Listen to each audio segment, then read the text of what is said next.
तो आज जिस समय किसानों और पुलिस के बीच आर पार छिड़ी थी, उस समय बहुत सारे सवाल उठाए जा रहे थे। सबसे बड़ा सवाल इस प्रदर्शन की टाइमिंग को लेकर कि आखिर इसी समय चुनाव से ठीक पहले प्रदर्शन क्यों किया जा रहा है। कहीं इस प्रदर्शन के पीछे सरकार विरोधी कोई तैयारी तो नहीं।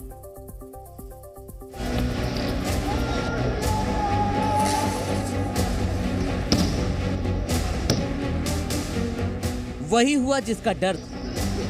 किसान दिल्ली की तरफ बढ़े तो फिर वही तस्वीर देखने को मिली जिस बात का अंदेशा जताया गया।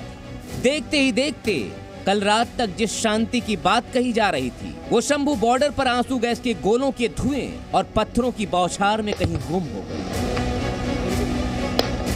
जबकि किसान कहते रहे कि हम अभी भी बातचीत के मसले से मुद्दा सुलझाने के पक्ष में।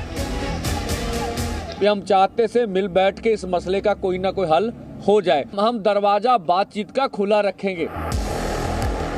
फिर आखिर शांतिपूर्ण आंदोलन की बात के बाद भी दिल्ली की सीमा पर डटे किसान कैसे भड़क गए? इस पर किसानों के मौजूदा आंदोलन की टाइमिंग पर सवाल है कि आखिर चुनाव से ठीक पहले आंदोलन क्यों किया जा रहा है। ऐसे में किसान मुद्दों के जानकार मानते हैं कि इसके पीछे किसानों का एक डर भी हो सकता है। सूत्रों के मुताबिक दिसंबर 2021 में आंदोलन खत्म करने के समय सरकार ने जो वादे किए थे, उनमें से कई वादे पूरे नहीं हुए। उन वादों को पूरा करने के लिए चुनाव से पहले दबाव बनाना सबसे बेहतर समय है। सूत्रों के मुताबिक कुछ किसान नेता संशय में हैं कि अगर अभी सरकार पर दबाव नहीं बनाया और नई सरकार आ गई तो फिर पहले से किए गए वादों से वो मुकर जाएगी। ऐसे में किसानों की मांगें धरी की धरी रह जाएंगी।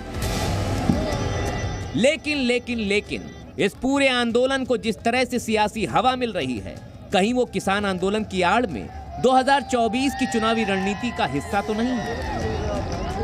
हम ये क्यों कह रहे हैं, उसे समझने की कोशिश कीजिए। किसान आंदोलन का ऐलान होते ही कांग्रेस ने पहले की तरह इस बार भी आंदोलन में हम साथ साथ हैं वाली दरियादिली दिखाई है। मैं पंजाब के किसानों को बधाई देता हूं, वो फिर से अपने हकूक के लिए लड़ने के लिए फिर दिल्ली पहुंचे हैं। न्याय यात्रा के जरिए देश को जोड़ रहे राहुल गांधी ने भी कहा, मोदी सरकार देश को तोड़ रही है। इंडिया की सरकार आएगी तो हम एमएसपी की गारंटी हिंदुस्तान के किसानों को देंगे। जो स्वामीनाथन रिपोर्ट में लिखा है वो हम पूरा करके आपको दे देंगे। उनके पीछे पीछे कांग्रेस नेता जयराम रमेश, रणदीप सुरजेवाला और पवन खेड़ा ने भी प्रदर्शनकारी किसानों के पक्ष में जुबानी यलगार छेड़ी। कहा किसानों से दुश्मनी है, सरकार की नीयत ठीक नहीं है।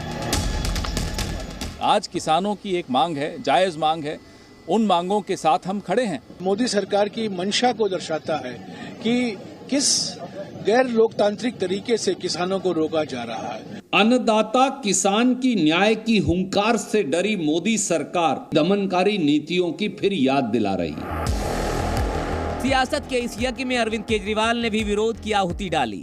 दिल्ली सरकार ने बवाना स्टेडियम में अस्थायी जेल बनाने के लिए दिल्ली पुलिस के प्रस्ताव को खारिज कर दिया। साफ कह दिया, किसान इस देश के अन्नदाता हैं और उन्हें जेल में डालना सही नहीं है। ऐसे में बवाना स्टेडियम को जेल बनाने की इजाजत नहीं दे सकते हैं। इसी कड़ी में अगली सियासी प्रत्यंचा चढ़ाई अखिलेश यादव ने कहा, मोदी सरकार किसानों की आवाज दबाती है। तो पिछले किसान आंदोलन में हीरो की भूमिका में रहे किसान नेता राकेश टिकैत ने एक बार फिर से सरकार को तगड़ी चेतावनी दे दी। जो लोग मुनाफा कमाना चाहते हैं उनसे सरकार मिली हुई है और उसी का परिणाम यह है कि किसान की आवाज दबाने के लिए लगातार सरकार इसी तरह का व्यवहार कर रही है किसानों के साथ। जिस दिन उन पर लाठी चल जाएगी या होगा तो ये और बढ़ जाएगा। इसको शांति से जाने दो, उनको बैठने दो, उनसे बातचीत करो। अगर उनके साथ में छेड़खानी करी तो ना किसान हमारे से दूर है, ना हमारे से दिल्ली दूर है।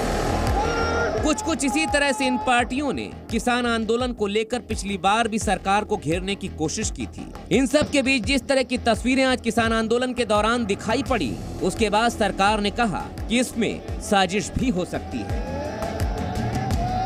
कुछ ऐसे लोग भी उसमें हो सकते हैं जो इसका समाधान के बजाय समस्या के रूप में देखना चाहते हो। पर मैं किसानों से यही निवेदन करूंगा कि वैसे लोगों के जो पूरे